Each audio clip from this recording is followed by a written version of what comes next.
Hi, I'm Hal Roberts. This is Bridge City News. Here's some of the top stories we've been following.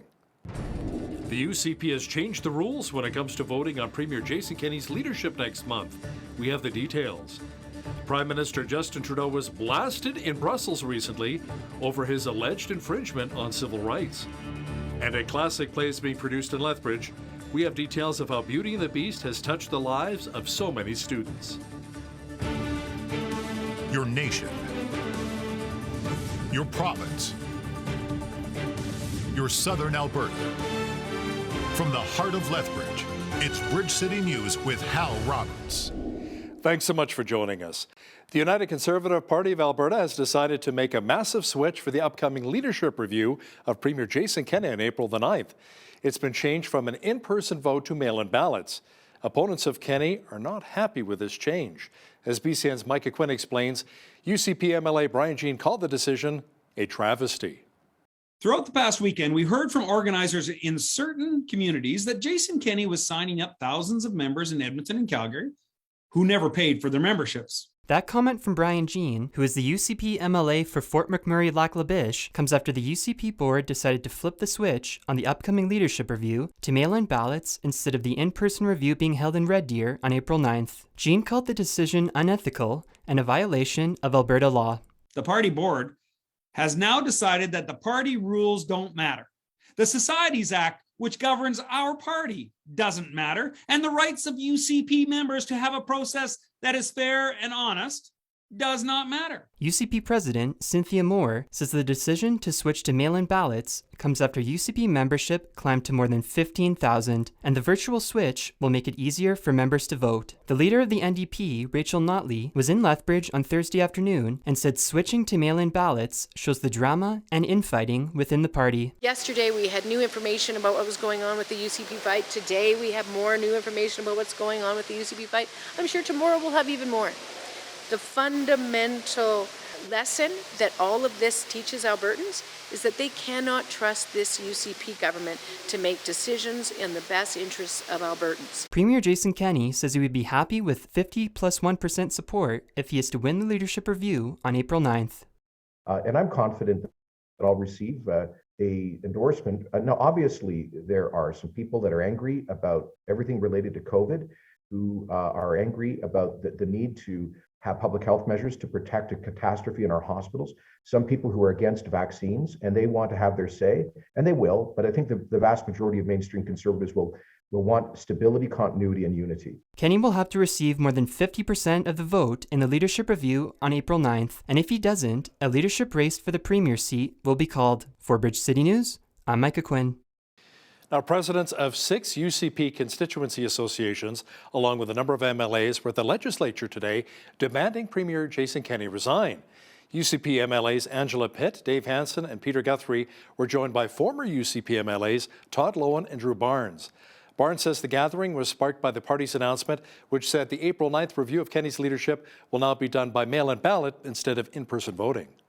Premier Kenney had already lost the trust of Albertans. Now he's completely eroded the trust of UCP members. Changing the rules in the middle of the game is not the way Albertans, value honesty and integrity. And Premier Kenney has taken huge steps back to protect himself rather than build a strong Alberta.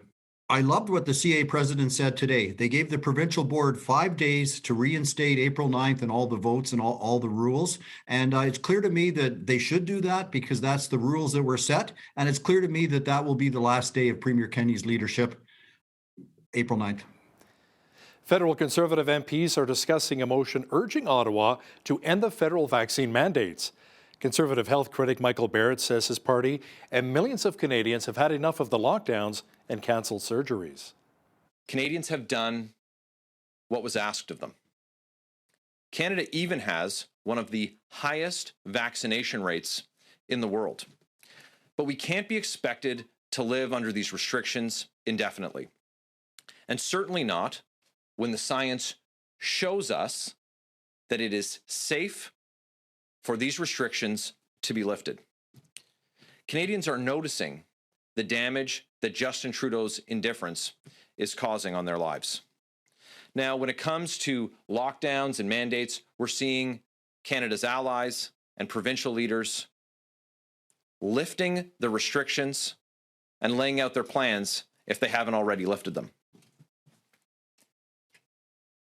But in Ottawa, Justin Trudeau is not looking to the medical science. He's relying solely on the political science that he's used to divide Canadians. Prime Minister Justin Trudeau says Canada is going to impose sanctions on 160 members of the Russian Federation Council. That brings the total number of people sanctioned with links to Russian President Vladimir Putin to 964. Trudeau also says Canada will increase its defense spending, but would not give specific details during his meetings in Brussels. NATO's Secretary General says leaders have agreed to present plans by June on investing billions of additional dollars into the respective militaries. We will continue to impose unprecedented costs on Russia, and we will reinforce allied deterrence and defense. Leaders approved our 4 new battle groups in Bulgaria, Hungary, Romania, and Slovakia. These are in addition to the 4 already in the Baltic countries and Poland. So we have 8 multinational NATO battle groups now, from the Baltic Sea to the Black Sea. Prime Minister Justin Trudeau was blasted in Brussels recently. A number of European parliamentarians attacked Trudeau on his civil rights record. A prime minister who openly admires the Chinese basic dictatorship, who tramples on fundamental rights by persecuting and criminalizing his own citizens as terrorists just because they dared to stand up to his perverted concept of democracy, should not be allowed to speak in this House at all. Mr. Trudeau, you are a disgrace for any democracy. Please spare us your presence. Thank you. Nekada simbol modernog svijeta je pod vodstvom vaše kvazi-liberalne čizme proteklih mjeseci postala simbol kršenja temeljnih ljudskih prava i građanskih sloboda. Gledali smo kako konjima gaze žene, kako samohranim roditeljima blokirate bankovne račune, da ne mogu platiti djeci školovanje, da ne mogu platiti lijekove, da ne mogu platiti račune za struju i vodu, da ne mogu platiti rate kredita za svoje domove. In an effort to protect Ukrainian soldiers, artists in Kyiv have begun manufacturing bulletproof vests. The artists transformed their art space into a small factory that is producing military supplies. Not only are they manufacturing bulletproof vests, but also anti-tank barricades and pot-bellied stoves for those in the Ukrainian military. The UN and NATO say tens of thousands of soldiers have died in the Ukraine-Russian conflict. There have also been more than 2,400 civilian casualties and close to 4 million refugees who have fled the war. The Canadian Taxpayers Federation has sounded the alarm following a report by the Parliamentary Budget Officer showing how the Justin Trudeau Liberals' carbon tax plan will lead to much lower household incomes. The carbon tax is also going up on April the 1st. Now, to talk about this in more detail is Jay Goldberg. Jay is the Ontario Director of the CTF, and he joins us now from Toronto. Jay, didn't Prime Minister Justin Trudeau originally say that families are going to be better off with the carbon tax? He said that families all across the country are going to be better off with the carbon tax, that you're going to have more money in your pockets once the federal government gives those refunds. But as we know, that's simply not the case. The Parliamentary Budget Officer, it's an independent officer of Parliament, so they're nonpartisan. And what they have said is that the typical family in Alberta is going to be paying $845 more than they would otherwise be paying without the carbon tax by 2030. So very clearly what the Prime Minister has been saying is wrong. The carbon tax is going to cost families, and it's going to cost us a lot. The report from the PBO also shows with the carbon tax, GDP growth will be lower as well moving forward? Yeah, that's very concerning, because when you talk about GDP growth, if we're going to lose 1.3%, before the pandemic started, typical annual growth was 2% or 3%. So when you're talking about like a full percentage point loss, that could have major implications for our economy. That's going to be less tax revenue, fewer jobs, and less money to pay for the services that we want. And probably that will mean higher taxes. Thanks so much, Jay. That was Jay Goldberg, Ontario Director of the Canadian Taxpayers Federation, joining us from Toronto. Well, we woke up to a bit of snow here in southwestern Alberta today, but fortunately, a lot of it has melted. Jeanette Rocher is in now with a quick peek at the forecast. Jeanette, it should feel a lot more like spring again as we get closer to the weekend. Yes, it should. And you know, even though we were expecting that bit of flurries late last night, it was still a bit of a shock to wake up and see snow on the ground this morning. But as you said, we are getting more into warmer temperatures, above average for this time of year. As we move into the weekend, we could even be seeing some temperatures in the double digits and even the teens. There you go. That's a sneak peek for the weekend. I'll have more details about that coming up later on in the show. Thanks so much, Jeanette. A law firm in Toronto has filed a lawsuit against Google and Facebook on behalf of a Southern Alberta newspaper after some antitrust issues were brought to light when it comes to advertising costs. The lawsuit claims the two major tech giants have unfairly controlled the Crow's Nest Pass Herald advertising market, taking the paper's content for free and benefiting financially while doing so. The owner and publisher of the Herald says there are other newspapers across the country which are in the same boat, and it's time local media companies take back what truly is theirs. I think at some point, Google and Facebook are going to have to realize that they don't get to own the world, that newspapers do matter. They matter on so many levels. And I think our industry, to some extent, has even lost that idea that we're supposed to be impartial, that we create the story, we tell the story, and it's up to the reader to come to a conclusion. And when you're getting money from the federal government and you're getting money from different groups, you're not able to be impartial. I don't care who you are, you're never going to be impartial. And so what we're saying is, give us our fair share, let us do our job, and let us be what newspapers are supposed to be, the check and balance of the world. Similar lawsuits have also been filed on behalf of American newspaper companies involving the same issue. Following a stop order from the city to have the Last Chance Cat Ranch vacate the area or find a new location, the concerned neighbor who brought forward complaints to the city about the facility started receiving messages and letters of hate.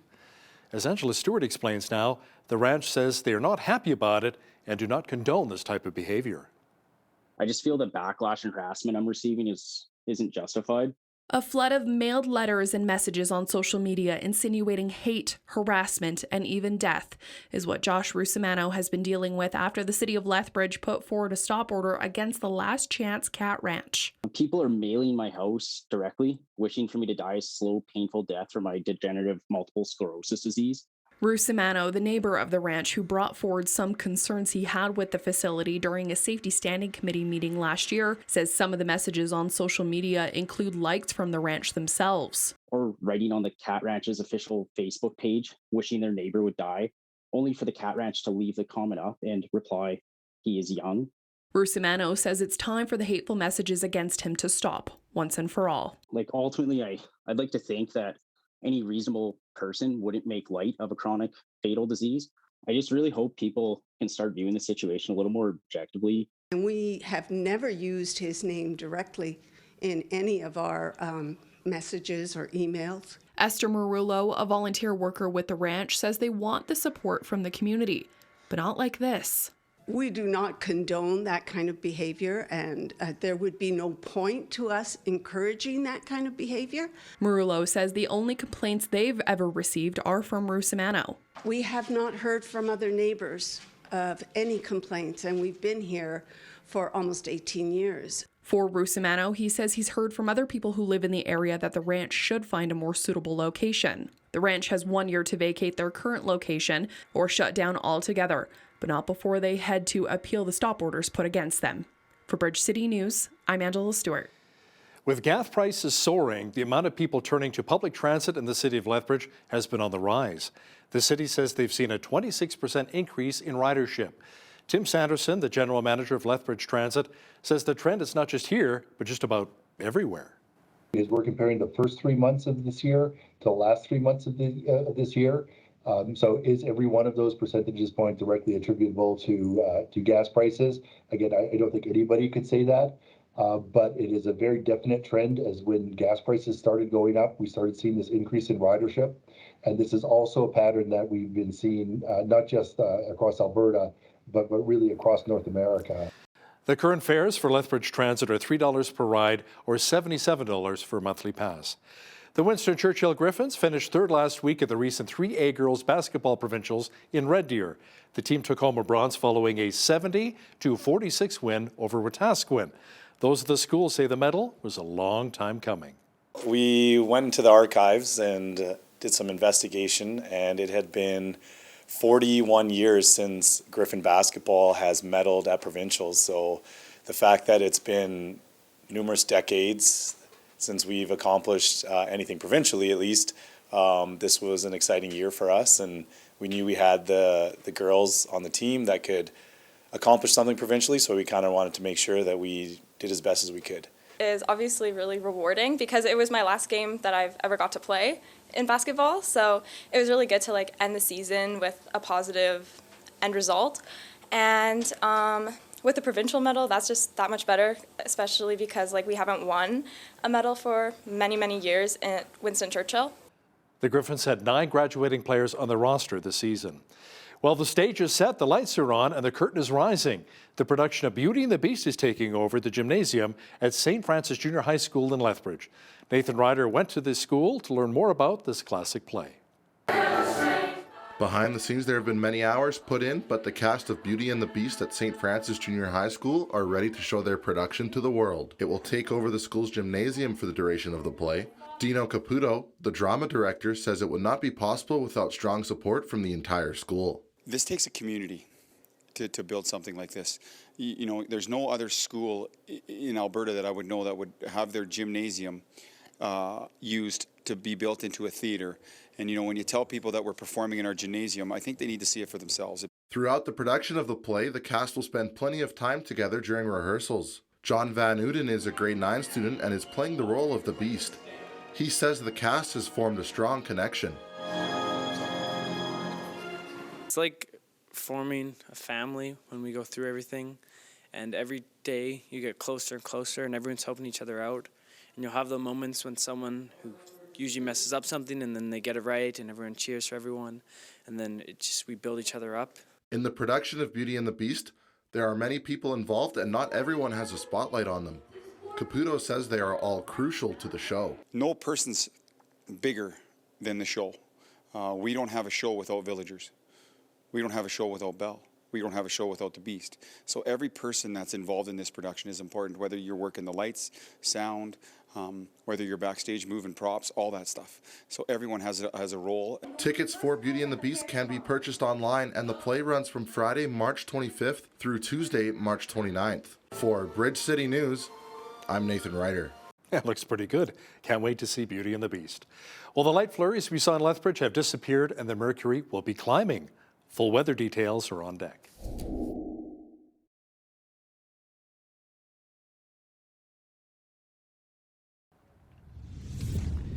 Looks like a lot of the white stuff we saw earlier on Thursday has finally melted. Jeanette Rocher is back with a complete look at the weather forecast. Jeanette, we should be seeing a lot more sunshine and double-digit temperatures as we make our way to the weekend? Yeah, we sure will, Hal. It'll be above seasonal from here on out into next week. As we look to Friday, we're seeing a high of 9 degrees. Into the weekend, though, look at that. Double digits, 11 degrees on Saturday. Lots of sunshine, sunny day on Sunday as well. Looking at that teen temperature up to 19 degrees for this Sunday, and then back down to 6 degrees on Monday. And then we rise again to the teens for Tuesday and Wednesday. 15 degrees is the high for both of those days. So as you can see, we are definitely moving closer to those much above averages for this time of year. 8 degrees, really a sign that spring is here now. Average low for this time of year, -5. It was 21 degrees on this day back in 1999. And in 1955, we had our chilliest, which was -26. 7:26 is when the sun rose this morning, and our sun set this evening at 7:49 p.m., giving us 12 hours and more than 20 minutes of daylight. There you go. Mainly cloudy tomorrow on the west coast. We're seeing that mix of sun and cloud, but going to be mainly cloudy throughout the day, both Victoria and Vancouver. 11 degrees the high in Victoria, 12 in Vancouver, 1 degree the high in Edmonton tomorrow, with partly cloudy and mainly cloudy skies. Calgary is seeing a high of 8 degrees with the winds up to 20 kilometers per hour. So we're getting the clouds in the west, not so much in the rest of the prairies here, particularly in Saskatchewan. We're going to see lots of sunshine tomorrow. -2 the high in Saskatoon, 2 degrees the high in Regina. Regina. Not so much in Winnipeg, though. Winnipeg actually seeing some light flurries in the morning, then maybe mainly cloudy throughout the rest of the day. -7 the high there. Toronto seeing rain, 8 degrees the high. Rain and fog patches also in Ottawa tomorrow, 7 the high. And rain tomorrow in Montreal with a high of 4 degrees. Lots of rain expected on the East Coast tomorrow. In fact, 10 to 20 millimeters of it in Fredericton with a high of 4. 15 to 25 millimeters of rain expected tomorrow in Halifax with also chance of some thunder showers there. 9 degrees the high. Charlottetown looking at 10 millimeters of rain. Could see some ice pellets there and freezing rain. 4 degrees the high. 1 degree the high in St. John's, Newfoundland. The only place not raining tomorrow. And a mix of sun and cloud there. So there you have it. That is your forecast. Canada's Minister of International Trade, Mary Ng, held a joint news conference in Ottawa with the UK's Secretary of State for International Trade. They were announcing the start of free trade negotiations between our two countries. In 2021, the UK was Canada's third largest country trading partner in goods and services, with billions of dollars flowing between our two countries.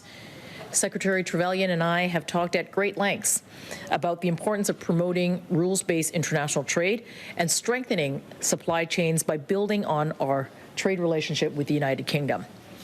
Canada and the UK are going to negotiate a new benchmark agreement that will raise the bar for women, racialized and Indigenous peoples, as well as for small and medium-sized enterprises. Saskatchewan Premier Scott Moe is leaving on a trade mission to the UK and Germany on Saturday.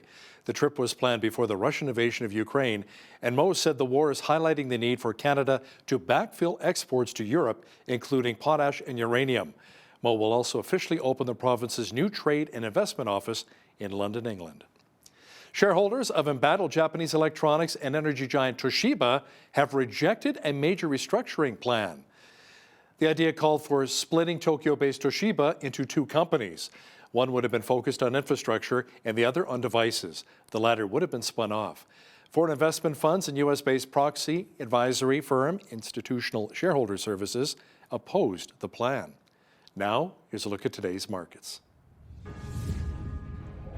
The TSX was up 5 points on the day to finish at 21,937. The Dow was up 349 points to 34,707. The S&P 500 was up 63 points to 4520, and the Nasdaq was up 269 on the day to 14,191. West Texas Intermediate Oil was down 259 to 112.34 US per barrel. Natural gas was up 17 cents to 540 US. Gold was down 11 cents to 1957.58 US an ounce, and silver was even on the day at 25.53 US an ounce. Feed wheat is at $13.47 per bushel, barley's at $9.80, canola's at $24.97, and corn is at $11.94 per bushel. Live cattle were up 25 cents to $139.15, feeder cattle were up 95 cents to $162.73, and lean hogs were up 23 cents to $102.78. The Canadian dollar was even over the past 24 hours at 79.83 US.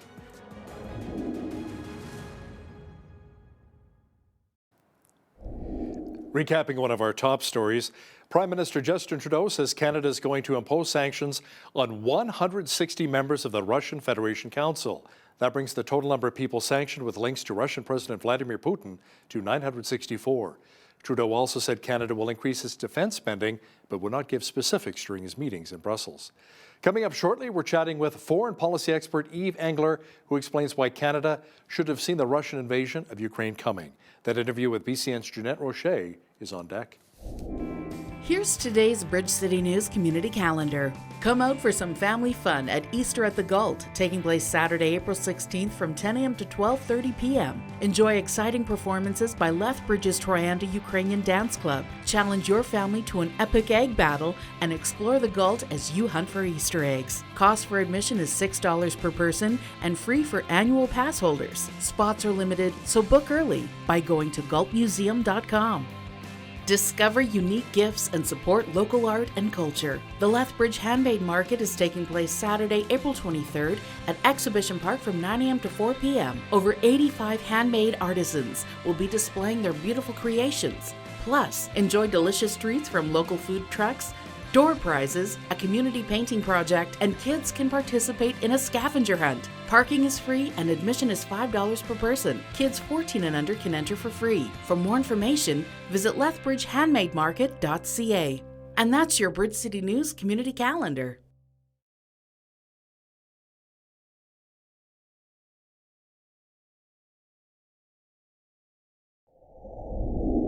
2022 has been a very interesting year for Canadians, not to mention the rest of the world. We've seen a lot of change and far more protesting than Canadians are typically used to. Our next guest is a Canadian foreign policy expert who is no stranger to political activism. His parents were political activists, and the common opinion of their day would have sequestered them to be left-wing, more on the left wing of the political spectrum. Yves Engler is a former hockey player and prolific Canadian author with 13 books to his credit. Yves Engler, thank you for joining me today and welcome to the show. Thanks for having me.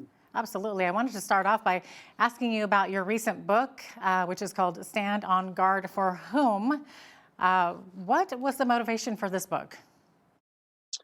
Well, it's a people's history of the Canadian military. So it's a historical account of the Canadian military from the perspective of those who have been victimized by the Canadian military abroad and here. And I trace the history of the Canadian military as a British force that conquered these lands from First Nations right up until today, where the Canadian military is used, or helped overthrow the elected government in Haiti in 2004, bombing of Libya in 2011.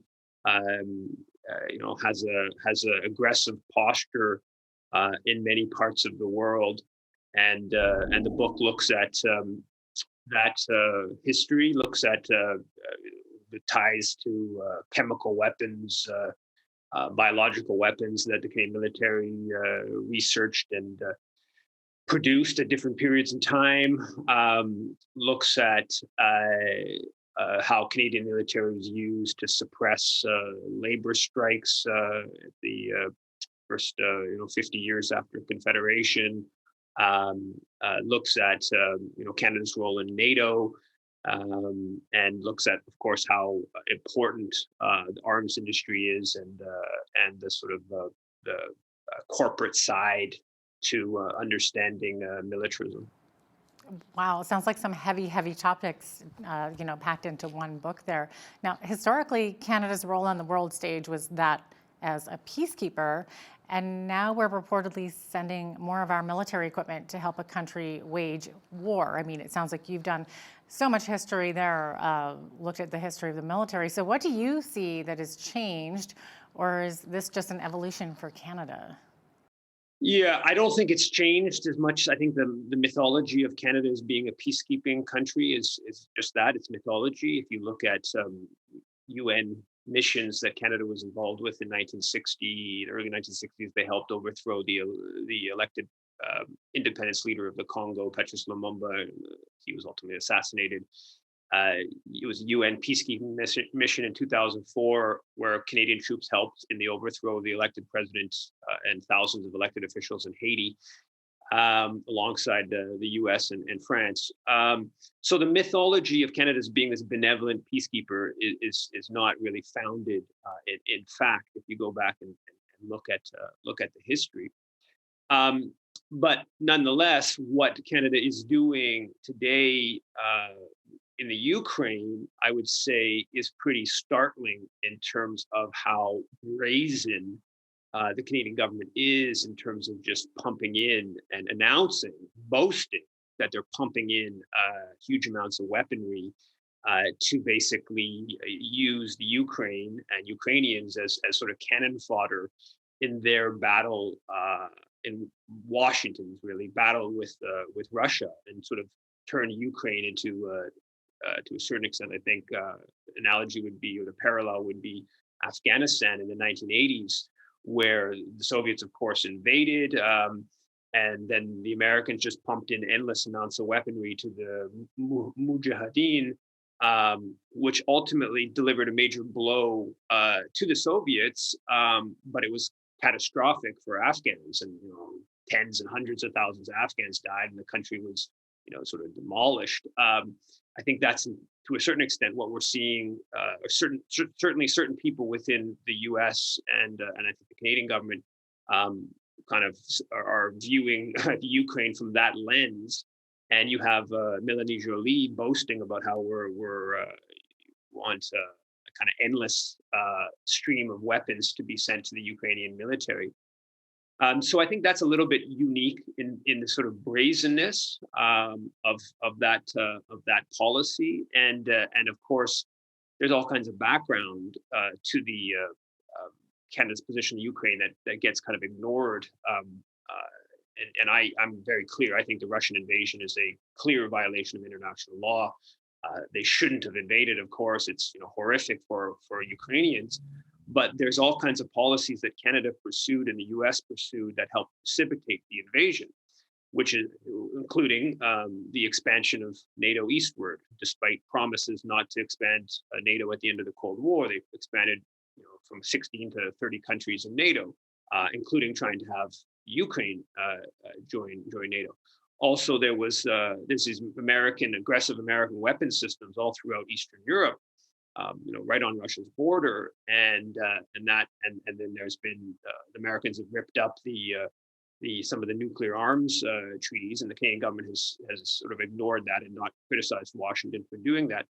And then there's a coup in Ukraine in 2014, where Canada helped. Americans, of course, were major players in that, and helped in the ouster of an elected president, which is what led to the war in eastern Ukraine, which has been going on now for 8 years, and 14,000 people have died. So there's this background context that doesn't excuse, but helps explain Russia's invasion of Ukraine, and Canada is a significant contributor to that context.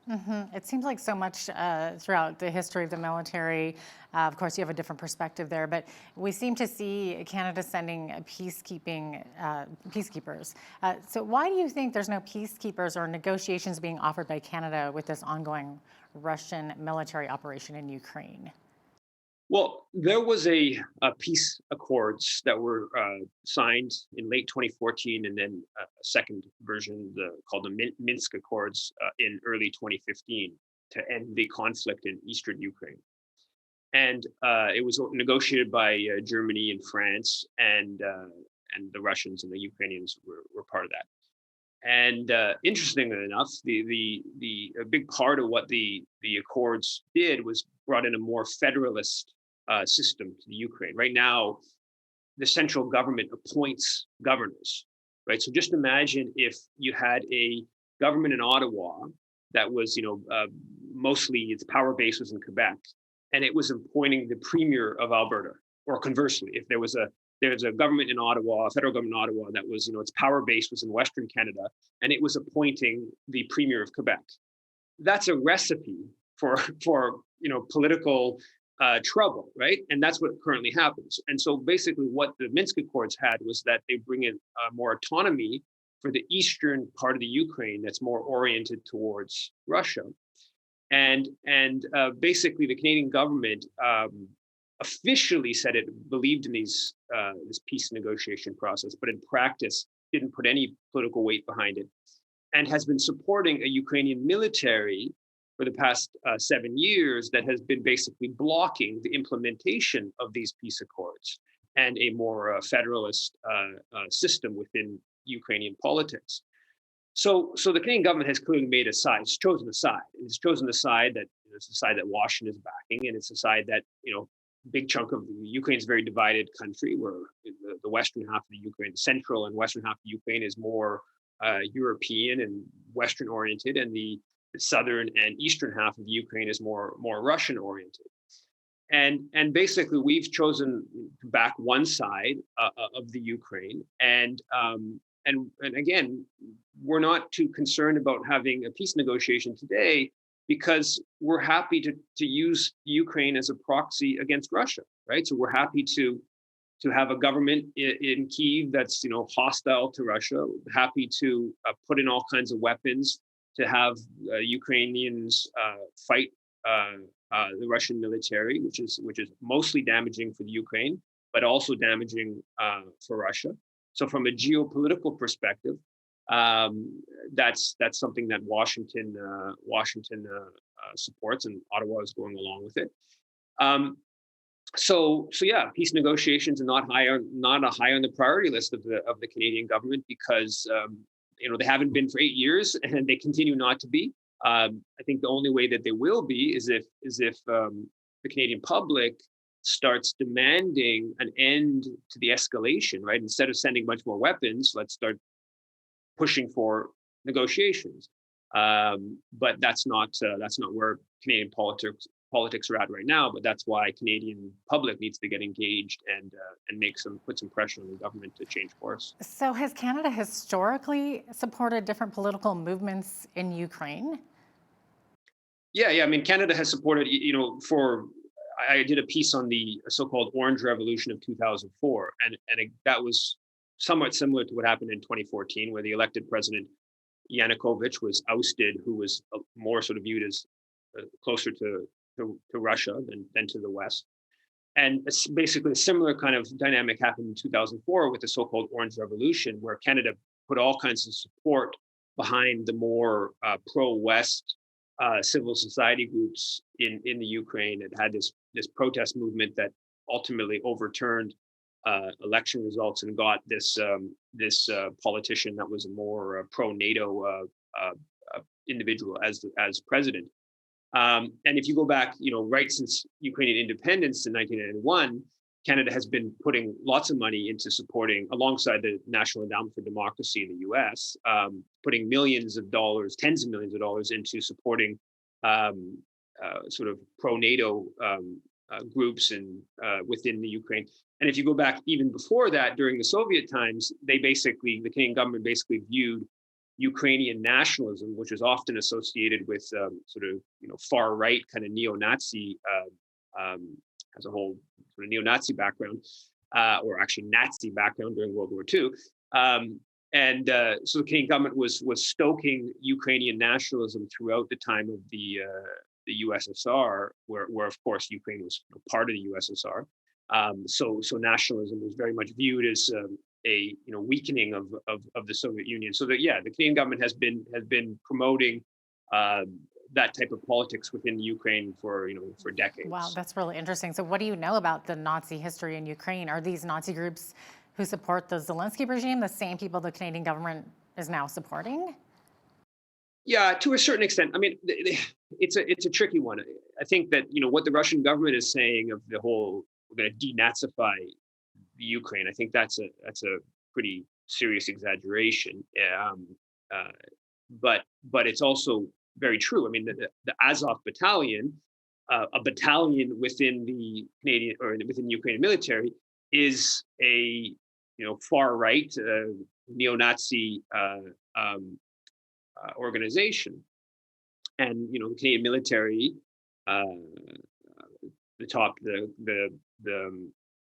the defense attaché of the Canadian embassy in Kyiv in June of 2018 had meeting with Azov battalion officers. There's been another meeting. There's been a couple of reports that showed that Canada was training Azov battalion, and the Centuria, another far right group within the Ukraine, was training them as part of Canada's Operation Unifier, the training mission in Ukraine. And when David Puglisi, the Ottawa Citizen, reported on that, and he got the internal files from the Department of National Defense showing that they basically were really concerned that this would become public. They knew the political background of these groups that they were meeting with and working with, and what they were concerned about was the optics of that, the information becoming public, and how to respond when the information became public. So undoubtedly, the Canadian military has worked with far right neo-Nazi groups, in recent years and almost certainly in recent days in Ukraine. But at the same time, there's another history. I mean, like Chrystia Freeland, Canada's deputy prime minister, former foreign minister. I mean, her dad or her grandfather was a editor of a pro-Nazi publication during World War II, and he left when the Nazis got driven out and the Germans got driven out of Ukraine. He left with them and retreated back towards Germany. So there's also this a broader history of Canada after World War II having lots of the Ukrainians who had allied with the Nazis. Thousands of them were able to immigrate to Canada. So Canada has been sympathetic to this a certain type of Ukrainian nationalism that they murdered huge during World War II. Ukrainian nationalists murdered huge numbers of Polish people and Jewish people, all kinds of horrific massacres. And because the Ukrainian nationalists were viewed as anti-Soviet, they were basically viewed as sort of allies of the Canadian government during and after World War II. This is such an in-depth and interesting topic. We could go on, but unfortunately we are out of time. But Yves Engler, we just thank you so much for coming on and sharing your time with us today. Thanks a lot for having me. Absolutely. Yves Engler is an author and Canadian foreign policy advocate.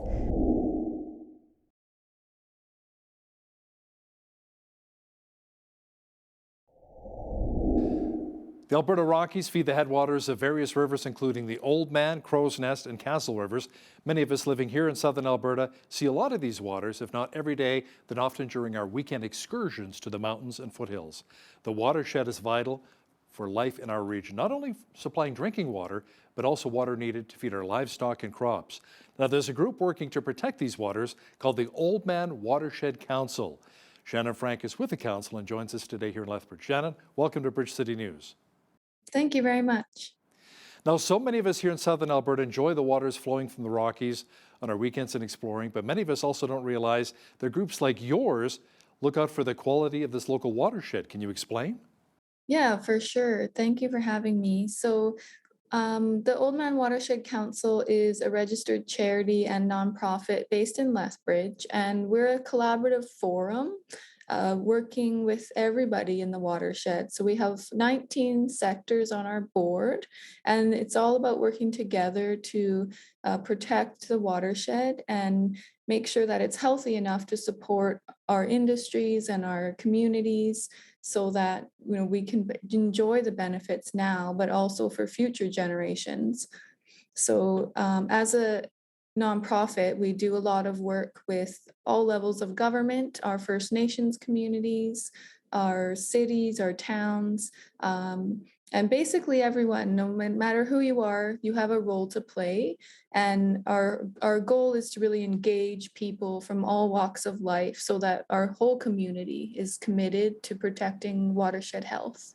So Shannon, can you really educate us as to what a watershed is and why it's so important? A watershed is an area of land that all drains into a common water body. So in this case, the Old Man River. But it can be at a smaller scale, like the Crow's Nest River watershed, or it can be at a larger scale, like the Hudson Bay watershed that we are a part of, because our river flows east through the prairies to Lake Winnipeg and into Hudson's Bay. So everything that's happening on that land actually impacts the nearby creeks and rivers and lakes, and it all comes together. And so that's the idea of the watershed is a part of all of that land and all of the people on that land. So we all have to work collaboratively to protect it. Now, when you actually look at a map, the watershed can look a little similar to the circulatory system of the human body. Do you think that's kind of a good comparison? Yeah, for sure. Like in our bodies, everything's working together to keep us healthy. Similarly with the watershed, we have to work together, and our rivers and our lakes and our creeks work together to maintain ecological function and habitat and filtering water and that sort of thing, so that everything is definitely connected. And that's why it's so important that us as humans are doing our part to support the natural ecosystems and the fish and the wildlife and the trees, because we are all connected and we depend on each other to have this function so that we can enjoy the benefits of that, like clean water, clean air, and healthy, abundant wildlife, and so on. So like a human body, a watershed could become sick or even misaligned?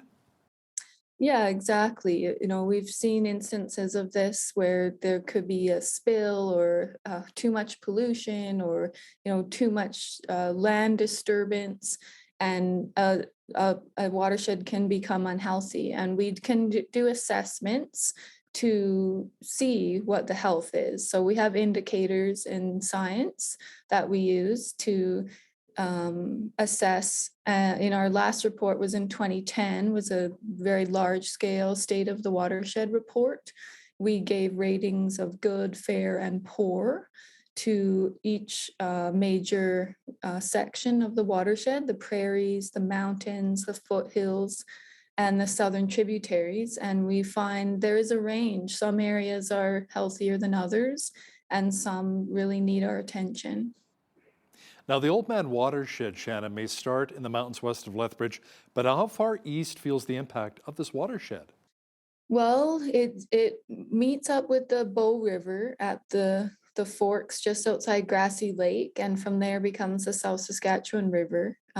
So, it does flow quite far, all through Alberta and southern Alberta, and then into Saskatchewan, Lake Winnipeg, and then out to Hudson's Bay. So a large area is impacted, and we are at the top, we're at the headwaters. So, we do have a bit of an extra responsibility to maintain the health and function so that everybody downstream benefits and can enjoy those same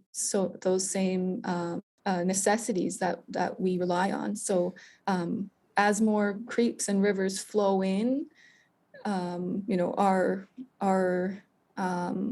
impact might be diluted a little bit along the way by other water coming in, but we certainly are at the headwaters, which are the most important source for Western Canada.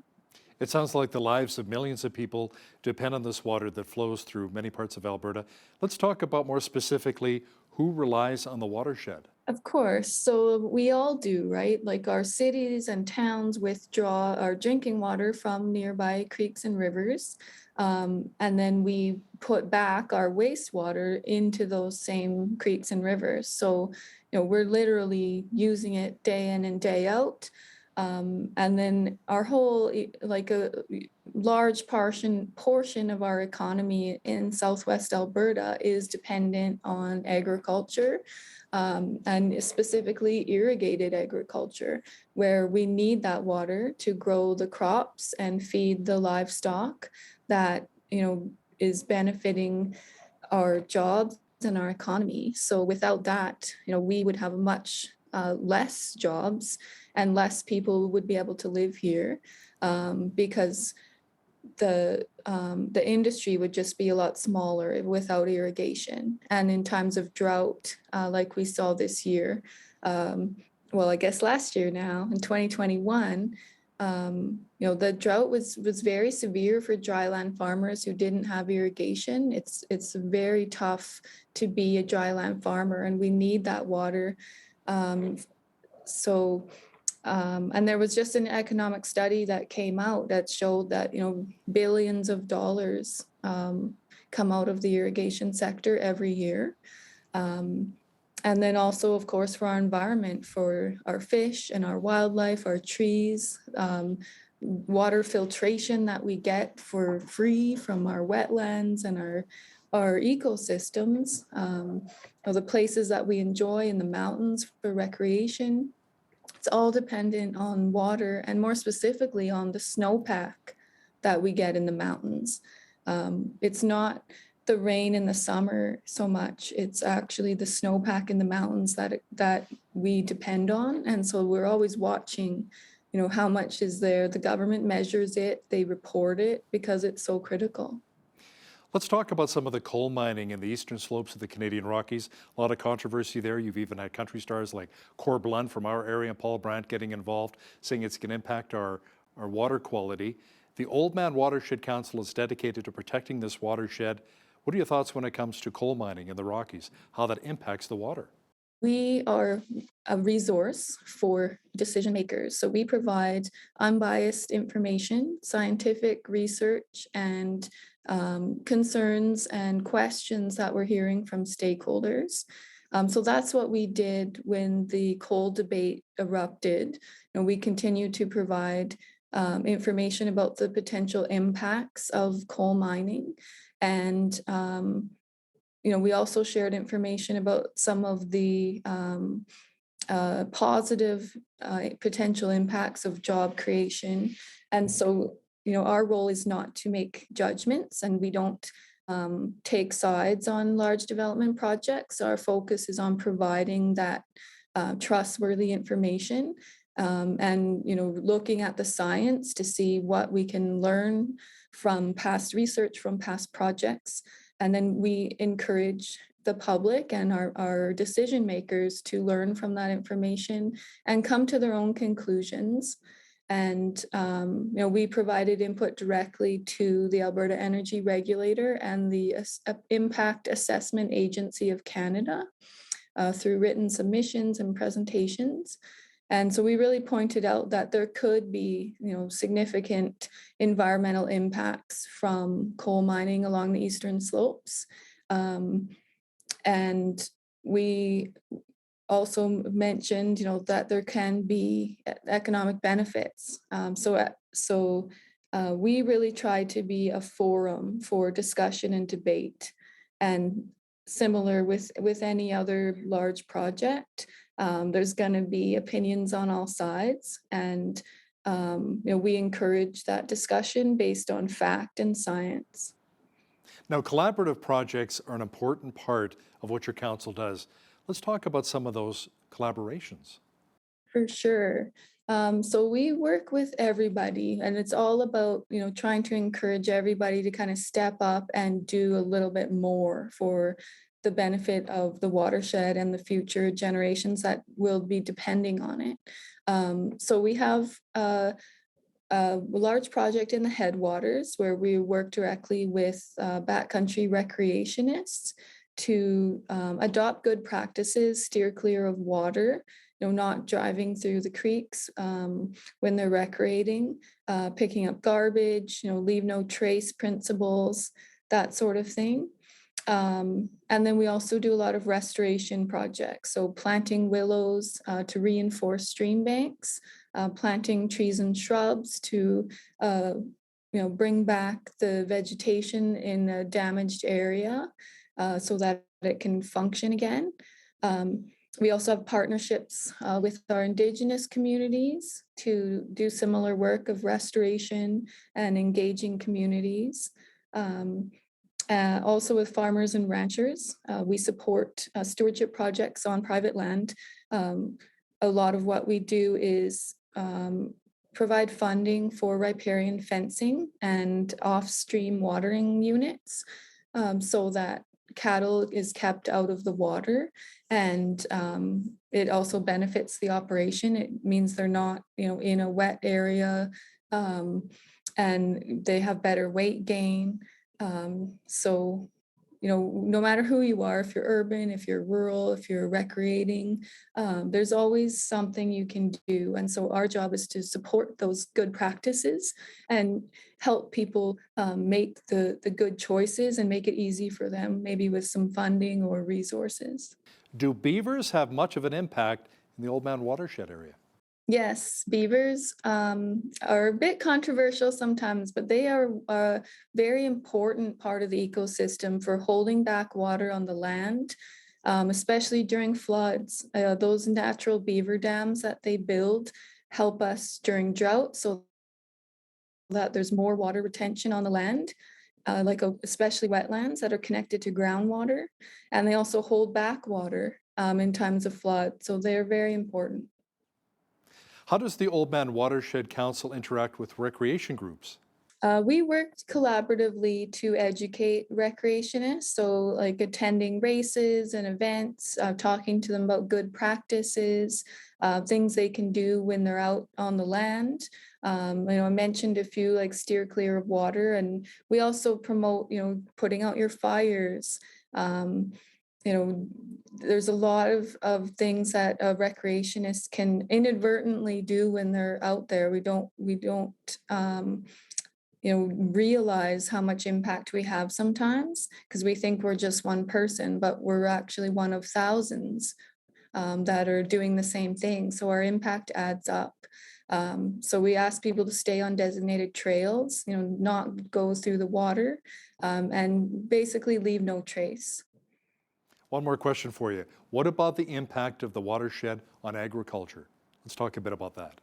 Well, the watershed supports agriculture, of course. The soil that is growing the crops and feeding the cattle is critical. We, wouldn't exist without that good soil that we have.